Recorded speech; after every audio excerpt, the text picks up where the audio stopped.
165,000 classrooms. Alam po nila yun. Subalit, in 2024, 847 classrooms ang kanilang accomplishment, kung accomplishment bang may tatawag yan. Ang kanila pang pondo sa flood control every day ay 1.34 billion pesos. 2025, 22 classrooms lamang ang ipinagawa ng Marcos Jr. Administration. Magkano po yung inilagak nila para sa flood control projects per day? 1.37 billion pesos per day. Makikita natin, sinasalaula po tayo ng administrasyon. Kaya hindi po solusyon malinaw, hindi solusyon ang ayuda, hindi solusyon yung AIX, hindi po solusyon yung AKAP. Nakailang baha at bagyo na po ang dumaan, pati lindol, nawala na po yung pamumudmod nung mga napakakapal na mukhang mambabatas na akala mo pera nila yung pinamimigay nila bago maghalalan and all the time during the campaign. Ngayon walang namimigay Wala nang namimigay ng ayuda kahit hirap na yung ating mga kababayan dahil sa lindol, dahil sa baha, dahil sa bagyo. So hindi po solusyon ng ayuda upang tugunan ang problema ng kabansutan at kamangmangan ng ating mga kabataan. EDCOM 2 report, ano pong findings nila? Meron pong insufficient funding and resources. Ang sakla po nito, insufficient funding and resources. Uulitin ko, higit pong mas mayaman ang Pilipinas sa Vietnam, pero bakit mas maunlad ang Vietnam sa Pilipinas? Findings po ito ng EDCOM 2 report. Insufficient funding and resources. Low budget allocated to education. Yun na nga ho yung ating inilahat sa inyo mga constitutional provisions mandating that the education sector shall be recipient of the highest budget priority or budget allocation. DPWH po ang priority ni BBM. Diba? Yan nga po, yung insufficient funding. Ito po, marami pong makaka-relate nito. Ito po ay yung aking pong panukala. At ako'y naniniwala sa aking panukalang ito. Pakinggan nyo lang lamang ho. Yung mga nasa LGU, kilala ho yan, governor, mayor, congressman, meron po silang lakbay-aral na ibinibigay sa mga barangay officials. Meron po yan. Yung governor ho, minsan nagbibigay din sa mga board members niya, provincial board members. Si mayor naman, dinadala yung kanyang mga konsihal in the guise of lakbay-aral. Mga Pilipino, ito po ang dapat nating ikampanya rin. Tigilan na yung walang katuturan na lakbay-aral. Junket po yan kalukuhan po yan Nangangampanya lang yung mga yan Ang ating gastusan yung ating kabataan. Yung mga guro ng public school, probably, pati yung nasa private school, maaari ho kayo magkomento. Yung insufficient funding and resources, hindi po rin totoo yan. Nakita naman ninyo, inilahad ko sa inyo magkakano. Yung ginagastos kada araw sa flood control funds, hindi naman totoo. Dapat ang gastusan natin, yung ating mga junior and senior high school, sa paanong pamamaraan. Yung lakbay-aral na ibinibigay sa LGU, kalokohan po yan. Kalokohan po yan, suhol po yan, pamumulitika po yan Tigilan na po yan. Ang dapat nating i-institutionalize, kunin natin yung mga top students ng senior high school at junior high school sa public school. Pagkatapos, sila po ang gastusan natin. Ipadala natin bilang incentive o insentibo para sa ating matatalino at magagaling na senior at junior high school students. Padala natin sa isang exchange student program. Pumirma tayo ng Memorandum of Agreement sa ibang eskwelahan na malapit lang muna para hindi magastos. Sa Singapore, sa Hong Kong, sa Japan, sa Malaysia siguro, pagkipagpirmahan tayo, ang ipadala natin yung lakbay-aral, yung mga junior at senior high school students natin. Kahit 10 araw lamang. Bakit? Para mamulat yung ating mga kabataan na yung kanilang sinasapit dito sa ating bansa pagdating sa kanilang personal na karanasan sa public education sector ay hindi normal. Hindi ito new normal. Ito'y abnormal.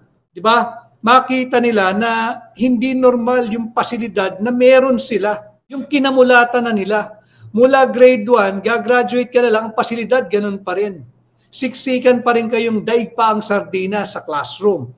So upang mamulat sila na hindi ito ang normal at lalong hindi ito ang new normal or new standard. Di ba? ng ating edukasyon. Let's invest on our youth. Let's bring out our best and brightest junior, senior high school pa lang bilang insentibo. Alright mga kababayan, so ito po yung naging live ni Attorney Vic Rodriguez sa kanyang Facebook page kamakailan patungkol nga po dito sa classroom na nagawa ng administrasyon ng Marcos ngayong taon na ikinagulat pa yan ng Pangulo. So nakakatawa lang dahil siya lang yung bukod tanging Pangulo na nagugulat, na wiwindang sa mga nangyayari sa kanyang kapaligiran. So supposedly dapat ikaw ang Pangulo mga kababayan, ikaw ang unang nakakaalam ng lahat ng galaw ng iyong mga ahensya. Kasi ikaw yung pinaka-head of state ikaw yung pinaka-last touch dapat. So ikaw dapat yung ikaw yung nakakaalam ng mga lumalabas at pumapasok na pera, mga proyektong nagagawa at hindi nagagawa o hindi natatapos. So hindi mo dapat ikinagugulat yung mga bagay na yan. Not unless natutulog ka sa pansitan, O kaya nagre-relay ka lang sa mga reportings ng iyong mga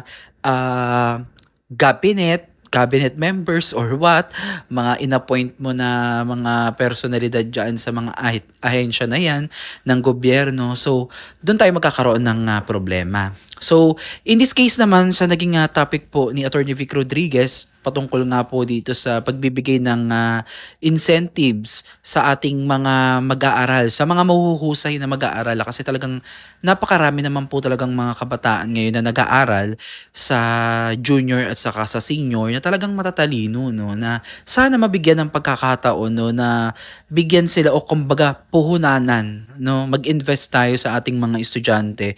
Kung sa akin nga kung akong tatanungin sa lahat ng mga estudyanteng nagpapakita talaga at nagpapamalas ng angking talino at kagalingan sa larangan po ng pag-aaral, siguro maaaring isama din natin dyan yung sa mga atleta na bigyan ng mas maayos na treatment. Yung kumbaga hindi naman sinasabing VIP pero mabigyan ng maayos na pangangalaga yung ating mga kabataan na talagang nagsisipag at talagang ginagawa ang kanilang lahat ng makakaya para maabot nila yung kanilang mga pangarap. Lalo na dito sa mga talagang nag-e-excel sa kanilang mga academics na matatalino talaga. So dito pa lang dapat tayo ay nag-i-invest. Mas malaking, parang sa akin parang mas maganda na ilaan ang malaking budget para po sa educational system and healthcare system, So much better para sa akin, mas okay yun.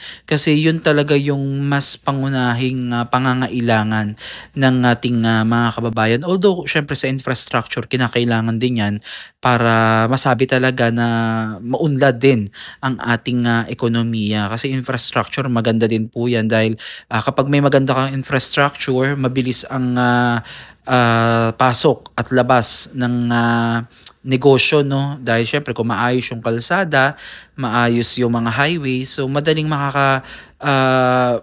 biyahe yung mga produkto palabas man o papasok sa ating bansa o kahit dito lang sa ating lugar, So yan yung analyzation ko dito sa naging topic ni Attorney Vic Rodriguez na bigyan ng prioridad yung ating mga kabataang nag-aaral ng husay, at hubugin pa sila upang nang sa ganun ay ma-enlighten po sila kung ano po yung sitwasyon ng ating bansa.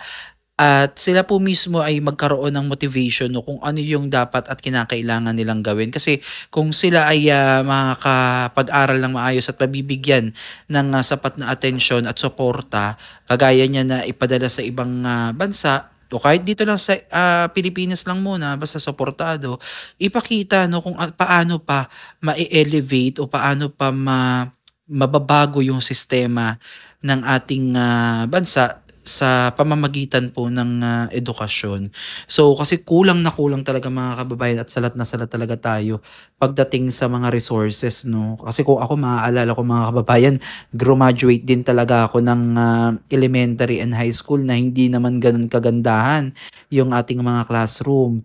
Halos sa parang ilang dekada na yung upuan na naabutan namin na kahoy pa, yung armchair na parang nagiging rocking chair na. Pero siyempre wala tayong magagawa, titiisin mo din talaga yun. And then, yung mga CR na walang tubig, na mano-mano kang mag-iigib. So, naranasan natin lahat yan. Kaya ako ay nakaka-relate dito sa sinabi ni Attorney Vic Rodriguez, no? Hanggang sa ako ay nag-high school, no? Yung mga toilet namin sa aming paaralan ay talaga nako, hindi mo aasahan, parang kung doon ka abutan ng tawag ng kalikasan, eh mahihiya kang dumumi, no? Kasi wala ngang tubig, eh. Paano na lang yung susunod na gagamit kung iiwanan mo dun yung, ano mo, itinanim mo. O, 'di ba, pasintabi po sa mga kumakain. Pero realidad lang po 'yan, reality check. Totoo po yung, sinasabi ni Attorney Vic Rodriguez, at isa po tayo diyan sa mga nakaka-relate diyan. Bilang estudyante, napakarami din po nating, napagdaanan. Noon, okay lang, parang wala lang, pero habang tumatagal, 'no, na tayo ay, nakapagtrabaho na, nakapag-contribute na ng mga taxes. So, dun ko nararamdaman na, oo nga, saan napupunta yung binabayad ng mga magulang natin, yung mga, pinangkakain natin sa mga fast food, pinamimili natin sa mga supermarket or what, 'di ba? Saan napupunta yung budget na yun, na bakit natatalikuran o nale-left behind yung, pangunahing pangangailangan, lalo na din sa healthcare system, 'di ba?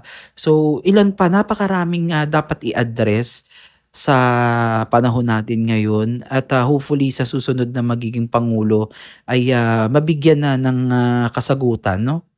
Alam natin na hindi gano'n kadali, dahil, ang 6 na taon ay, hindi naman sapat para baguhin mo talaga yung, buong Pilipinas. So, meron at merong, may mga hadlang, may mga ano diyan sa daan, mga balakid sa daanan na tatahakin ng susunod na pangulo. Kaya talagang sobrang hirap, lalo na baon tayo sa utang.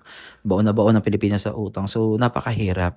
So, lesson learned mga kababayan dito sa naging, topic ni Attorney Vic Rodriguez. Nabigyan ng pagkakataon, 'no, ako ay sumasang-ayon diyan na sana i-ano ng, DepEd. Kumbaga, pag-aralan yung, mga ganitong bagay, and also yung ating presidente, 'no, sa kanyang huling mga nalalabing taon bilang pangulo. Malay mo, 'di ba, bigyan pansin yung mga suggestion. Kasi kung totoo naman, eh, kung mag-i-invest ka sa mga estudyante, talagang malaki din yung chance, 'no, na tayo ay magbebenepisyo niyan. Hindi lang tayo, kasi yung mga pamilya nila ay maiaangat nila yung antas ng, pamumuhay. Kaysa nga naman dito sa issue ng flood control, mga kababayan, na, bilyon-bilyong piso ang, ninakaw lang ng iilang individual. Biruin ninyo, sa bilyon-bilyong, halaga na 'yan, ilang estudyante na ang makakapagtapos sana ng pag-aaral.